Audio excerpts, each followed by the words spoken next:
اعوذ باللہ من الشیطان الرجیم بسم اللہ الرحمن الرحیم الحمد للہ رب العالمین والصلاة والسلام علی نبینا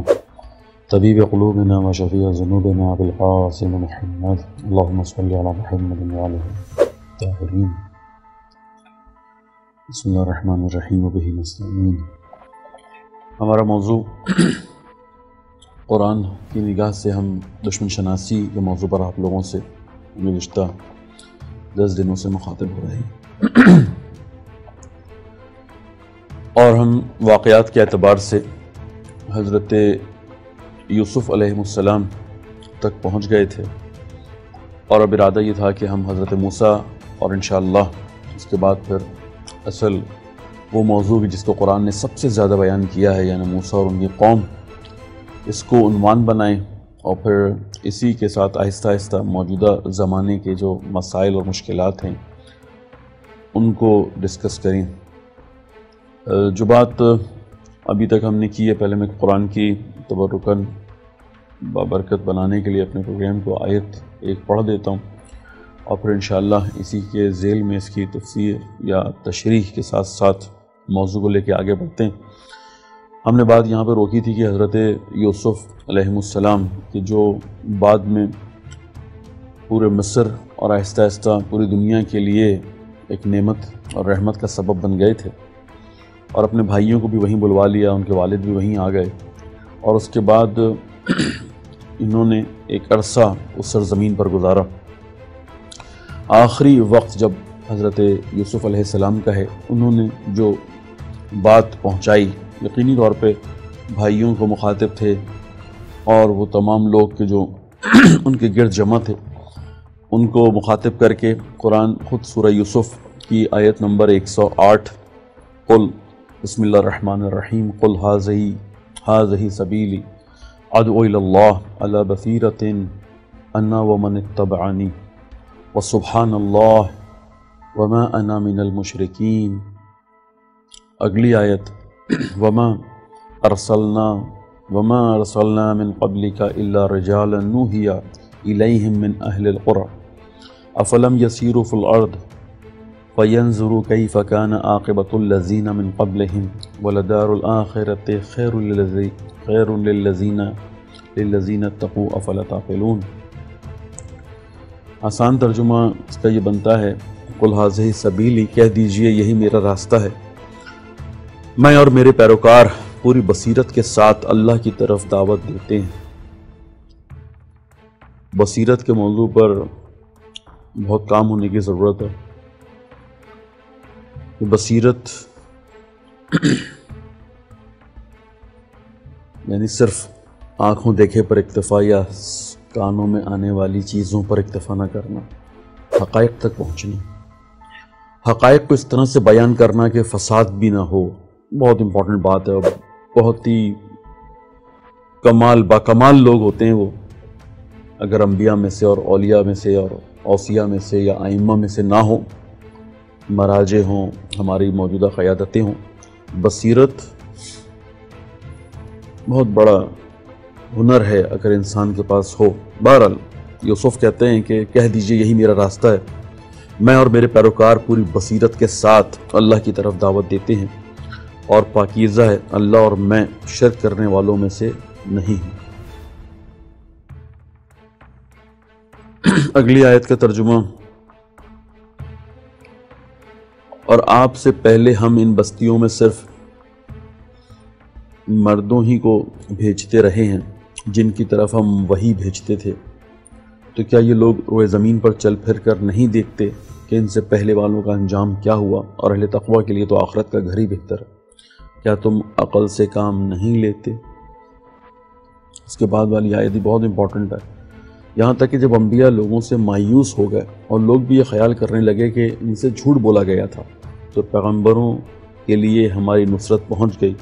اور اس کے بعد جسے ہم نے چاہا اسے نجات مل گئی، اور مجرموں سے تو ہمارا عذاب ٹالا نہیں جا سکتا۔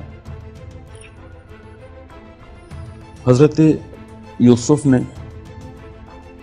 جیسا کہ آیات اشارہ کر رہی ہیں کہ اپنے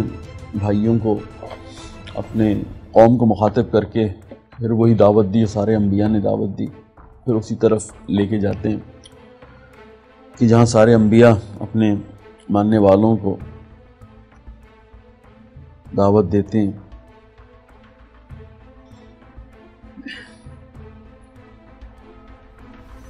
وصیت جو ان کی ملتی ہے حضرت یوسف علیہ السلام، اس میں انہوں نے، اگر میری یادداشت میرا ساتھ دے رہی ہو، 300 سال کا ایک ٹائم دیا ہے اپنے بھائیوں کو، اور کہا ہے کہ جس طرح سے ابھی تک تم نے مجھے دیکھا، جس طرح سے تم نے اپنے اجداد کو دیکھا، آباء و اجداد کو دیکھا، اور یہ سیروا فی الارض بھی دیکھو، یعنی کون کامیاب رہا، کون ناکام ہوا، اتنی مرتبہ لوگوں پر عذاب آ گیا، اتنی مرتبہ لوگ برباد ہو گئے انبیاء کی نافرمانی کی وجہ سے، خدا کے احکامات کو نہ ماننے کی وجہ سے۔ سیروا فی الارض، گھومو، سیر کرو اس زمین پر۔ یہ نشاندہی کرنے کا مقصد یہ ہے کہ اس قوم کو کہا جائے کہ اب 300 سال کے وقفہ آنا ہے میرے درمیان اور میرے بعد والے نبی کے درمیان، جنہوں نے پھر تمہاری ہدایت کا سامان لے کر آنا ہے اور تمہیں پھر بہترین دنیا اور آخرت کا مقام دکھانا اور دلانا ہے۔ تو یہ 300 سال کا وقفہ آتا ہے، حضرت یوسف علیہ السلام ان کو یاد دلاتے ہیں گزشتہ قوموں نے جو انہوں نے انبیاء کی بات نہیں مانی، ان کے ساتھ کیا ہوا تھا، اور پھر ایک خوشخبری دیتے ہیں 300 سال اور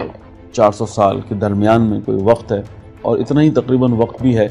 کہ جو حضرت یوسف اور حضرت موسیٰ علیہ السلام کے درمیان میں علیہ السلام۔ اب یہ بھائی جو تقریباً مطلق العنان گورنمنٹ یا پاور ان کے پاس ہے، اور انہوں نے پہلے ہی ان کے درمیان، آپ کو اندازہ ہے جو حضرت یوسف کے ساتھ انہوں نے کیا تھا، یہ بہت بگڑے ہوئے لوگ تھے۔ اتنا کچھ ملنے کے بعد یہ تو صبر نہ کر پائے، تحمل ہی نہ کر پائے، اور پھر 300 سالوں میں انہوں نے وہ بگاڑ پیدا کیا کہ آہستہ آہستہ وہی فرعون کہ جو پھر حضرت موسیٰ علیہ السلام کے قصے میں آئیں گے، جن کا تذکرہ ہوگا، وہ ایک بار پھر وہیں کے معروف یہ ہے کہ قطبی یا قبطی دونوں لفظ استعمال ہوئے اس قوم کے لیے کہ جو بنی اسرائیل کے علاوہ مصر میں تھی۔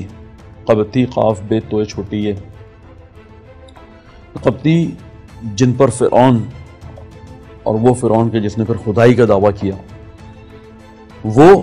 اور یہ بنی اسرائیل 300 سال کے اندر وہ عروج کہ جو حضرت یوسف علیہ السلام نے علیہ السلام اور ان کے زحمتوں کے نتیجے میں ان 12 بھائیوں کو جو بنی اسرائیل کہلا رہے ہیں، حضرت یعقوب کی اولادیں، اسرائیل یعقوب کا لقب ہے، بات ہم کر چکے ہیں پہلے، ہونا تو چاہیے تھا کہ اس کی حفاظت کرتے، اس کو خدا کے دین کی تبلیغات میں استعمال کرتے، اس سے انبیاء کی جو تعلیمات تھیں اس کو آگے بڑھاتے، خدا کی جو عبادت تھی لوگوں کو اللہ کا بندہ بناتے۔ انہوں نے پھر وہ خرابی کی، پھر وہ فساد برپا کیا۔ بھائی کہ بہت زیادہ ان 300 سالوں پر بات نہیں ہوئی بھی، لیکن اندازہ ہو گیا کہ جنہیں مصر کی حکومت سونپی جا رہی ہے حضرت یوسف آخری عمر میں، کہاں 300 سال کے بعد یہ اتنے جاہل، اتنے مستضعف، اتنے فقیر اور اتنے زیادہ بگڑے ہوئے لوگ ہیں کہ پھر فرعون ان کو سوائے اپنے خادم کے بعنوان نوکر وہ ان سے استفادہ کر رہا ہے۔ یہ نوکروں کی طرح کے کام کر رہے ہیں کہ آج کے دن شاید وقت نہ بچے، 10 منٹ ہمارے پورے ہونے والے ہیں، کہ ہم وہ بتائیں آپ کو کہ کس طرح سے ایک موضوع جسے ڈاکٹر علی شریعتی نے بھی، جو اس قوم کے استضعاف کو سمجھنے کے لیے بڑا مفید ہے، کہ سمجھ میں آئے گا یہ قوم کس جگہ پر پہنچی ہوئی تھی۔ تو کیونکہ ہمارا موضوع آج یہاں پر 10 منٹ ہمارے مکمل ہو رہے ہیں، تو میں انشاءاللہ اس کو یہیں سے لے کے آگے بڑھوں گا۔ بہت شکریہ، اللہ حافظ۔